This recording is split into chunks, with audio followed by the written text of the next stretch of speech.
समय के साथ सब चीज़ हाईटेक हो रहा है, तो दुर्ग पुलिस भी हाईटेक हो चली है। हाईटेक होना ज़रूरी भी था। क्राइम का ग्राफ जहां धीरे धीरे बढ़ता भी नज़र आ रहा है, तो वहीं कहीं ना कहीं रोकथाम के लिए पुलिस भी टाइट होती नज़र आती है। अब ऐसे में हाईटेक की जब मैंने बात की तो उसमें कल कहें या फिर पहले से प्लानिंग थी। और दुर्ग पुलिस की मेरे साथ एडिशनल एसपी अभिषेक झा जी हैं और 3 ऐप हैं, त्रिनयन और एक ग्रुप है, साइबर प्रहरी ग्रुप है। साइबर प्रहरी ग्रुप है और एक त्रिनयन एंड सशक्त है। सशक्त। इन तीनों को लेकर के बात करते हैं। ये 3 ऐप किस तरह से काम करेंगे, एक ग्रुप किस तरह से काम करेंगे और शहर में जो क्राइम का रेशियो है उसके ग्राफ को कैसे कम करेंगे सर? ये जो है, ये प्रोजेक्ट जो है साइबर प्रहरी, जिसको हम लोगों ने जैसे कि बीट प्रणाली, जो हमारी पुलिस की जो रीढ़ की हड्डी थी, बीट प्रणाली, जिसमें कि आरक्षक का 1-to-1 कनेक्शन अपने बीट के वहाँ रहने वाले रहवासियों के साथ होता था। लेकिन आधुनिक ज़माने में उतना टाइम अब किसी के पास वर्कलोड ज़्यादा होने से उतना हो नहीं पाता, जिससे कि अभी बीच में कहीं ना कहीं कनेक्शन उन लोग के बीच टूट गया था। जिससे क्या है, लोकल जो इन्फॉर्मेशन है, वो जो इंट है, वो उस लेवल पे प्राप्त नहीं हो पा रही थी। तो रियल टाइम डेटा हम लोग को प्राप्त होने में कठिनाइयाँ आ रही थी। तो अब जो है साइबर प्रहरी के जरिए हर बीट का जो आरक्षक है अपने जो बीट में रहने वाले लोगों से डायरेक्ट एक ग्रुप के माध्यम से जुड़ेगा।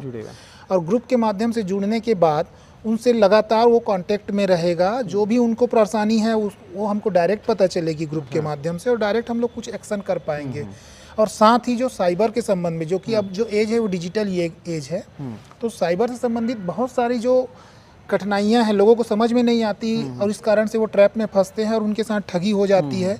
तो हम लोगों ने ये चालू किया है कि डेली उनके लिए एक नया जो भी नया तरीके आ रहे हैं साइबर के थ्रू ठगने के, उसके बारे में अवेयरनेस फैलाने के लिए। तो हमारे यहाँ से डेली जो डेटा अब सभी को जाता है, सभी जानकारियाँ लोगों को जाती है, और लोगों को पता चलता है कि ये तरीके से भी ठगी हो सकती है। तो ये पर डे हमारे यहाँ से जाता है, रोज़ एक नया मैसेज बनेगा, रोज़ लोगों के बीच जाएगा। और अभी हम लोग ये इनिशियल स्टेज में ही हैं, लगभग 40,000 या 45,000 अराउंड हम लोग जो लोगों को जोड़े हैं। अभी हमारा टारगेट लाखों के लगभग का है, और हम लोग इसमें काम कर ही रहे हैं। त्रिनयन ऐप जो है वो सीसीटीवी जो जितने हैं, तो नाम से ही लग रहा है कि हाँ ये हमारा प्रोजेक्ट है। हाँ, ये तीसरी आँख की तरह है। ये हमारा मेन प्रोजेक्ट इसका ये है लाने का कारण कि जो भी बड़ी घटनाएं होती थी, बड़ी घटना होने के बाद हमारा आज के डेट में सबसे बड़ा साधन है किसी को डिटेक्ट करने का, वो सीसीटीवी है। लेकिन उस जो घटना के बाद का जो गोल्डन आवर होता है, या बोल सकते हैं जो मेन कीमती समय होता है, वो हमको ये पता करने में ही टाइम लग जाता था कि पर्टिकुलर उस जगह से गया है तो किसके यहाँ वो सीसीटीवी फुटेज मिल सकता है हमको। तो त्रिनयन के माध्यम से जितने भी प्राइवेट, निजी या फिर सेंट्रल गवर्नमेंट का जितने भी प्रोजेक्ट के तहत अगर सीसीटीवी लगा है या किसी के घर में भी लगा है, तो उसका हम डेटा कलेक्ट कर रहे हैं लॉन्गिट्यूड लेटीट्यूड के साथ। अगर वो निजी है तो उनके मालिक का नाम, उनका मोबाइल नंबर भी, वो डेटा हमारे पास अपलोड रहेगा इस ऐप में। और जैसे ही हमको ज़रूरत होगी, मान लो कि किसी घटना घटती है, तो हम एक क्लिक से जान पाएंगे कि अगर उस जगह में हमको जाना है सीसीटीवी देखने के लिए, तो पर्टिकुलर व्यक्ति के घर में लगा है, ये दुकान है, ये उस मालिक का नाम है और ये उसका नंबर है। अच्छा, हम डायरेक्ट उस जगह पे पहुंचेंगे और फुटेज वहाँ से प्राप्त कर सकते हैं। और हम एक्शन करने में हमारा जो टाइम वेस्ट होता था, उस टाइम का उपयोग उसको डिटेक्ट करने में हम कर सकते हैं। तो सर, जैसे कि एक क्रिमिनल मेंटेलिटी होती है, अब ये तो हम धरपकड़ बहुत आसान हो जाएगा कि बहुत जल्दी डिटेक्ट कर लेंगे, लेकिन वो मेंटेलिटी जो है, जैसे जागरूकता अभियान चलता था पुलिस का, क्या वो फिर से शुरू होगा? क्या लोगों के बीच जा कर के जिस तरह से समझाइश होती थी फिर बीच में बंद हो गया था, तो उस तरह के प्रोग्राम्स जो हैं? मैंने जैसे पहले ही बताया कि एज बदल रहा है, ये टाइम डिजिटल का है।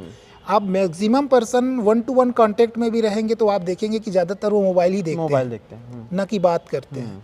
तो हमारी ये कोशिश है कि साइबर प्रहरी, इसीलिए ये प्रोजेक्ट लाया गया है कि हम अगर वो मोबाइल में ही ज़्यादा कनेक्ट रहते तो हम मोबाइल के थ्रू ही उनसे टच में रहें और अपनी बातें हम उनको बता पाए। सोशल रूप से भी पूरे टाइट, सोशल से जैसे कि कुछ घटना घटती है तो हो सकता है वो रिपोर्ट हमको अगर मैनुअली देखे तो दूसरे दिन प्राप्त हो। हाँ। अगर हम उनसे डायरेक्ट जुड़े रहेंगे तो हो सकता है रियल टाइम में हमको प्राप्त हो जाए और हम उसके लिए कुछ कर पाए। तो ये हमारा मिशन है। ओके, तो मतलब पूरी तरह से फास्ट हो जाएगा। फास्ट हमारी उम्मीदें यही है कि जनता हमसे डायरेक्ट संवाद करे। जो भी बातें हैं उस ग्रुप में आ जाएगी, ग्रुप से वो हमारे पास पहुंच जाएगी। तो जो भी अथॉरिटी उसके संबंध में जो जवाबदेह है उसके संबंध में उसको जानकारी तुरंत मिलेगी और एक्शन तुरंत हो पाएगा। एक फ्रेंडली कनेक्टिविटी भी हो जाएगी पुलिस के साथ। हाँ, उसका कारण भी वही है, जो दूरियां बढ़ी थी वो दूरियां कम हो, और जो एक बीट का जो अस्तित्व लगभग खत्म होने को था, अब वो बीट को पुनर्जीवित किया गया है और उस आरक्षक को इतना इम्पावर्ड किया जाएगा कि वो जो भी है सामने वाले से बात कर सके, अपने लोगों को ये बता सके कि पुलिस हमेशा उनके लिए उपलब्ध है। तो ये थे एडिशनल एसपी अभिषेक झा, जिन्होंने उन तीनों ऐप के बारे में पूरे तफ्तीश से बताया। आगे और कुछ क्या नया आता है, क्या अपडेट रहता है, बिल्कुल दिखाते रहेंगे। देखते रहिए केपी न्यूज़। शुक्रिया।